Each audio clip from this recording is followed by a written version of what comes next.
మనం ఏం మర్చిపోకపోయినా జీవితంలో ఎవరిని మర్చిపోకూడదు చెప్పండి? దేవుని మర్చిపోకూడదు, ఆయన వాగ్దానాలు మర్చిపోకూడదు, ఆయన మంచితనాన్ని ఏం చేయకూడదు, మనం మర్చిపోకూడదు.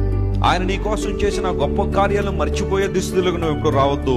ఆయన గుర్తుపట్టే అనుభవంలోకి మనం రావాలి. గ్రీక్ భాషలో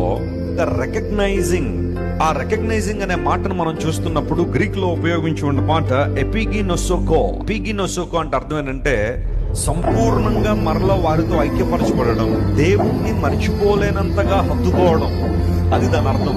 ఆయన తప్ప ఇంకెవ్వరు లేరు. ప్రభువే నా జీవితంలో ఏమొచ్చినా, కష్టమైన, ఇబ్బంది అయినా, కరువైన, ఖడ్గమైన, దోషనైన, నిందలైన, అవమానాలైనా నా ప్రభువు నేను గట్టిగా పట్టుకుంటాను, ఆయన మాత్రమే నేను ఆరాధన చేస్తాను, ఆయన మాత్రమే నేను వెంబడిస్తానని ఎవరైతే ప్రభువు దగ్గర ఆ మాట తెలియజేస్తారో వారు ప్రభువును గుర్తుపట్టినట్టు లేదా ఆయన గట్టిగా పట్టుకున్నట్టు మన అనుభవాన్ని మనం గుర్తించాలి.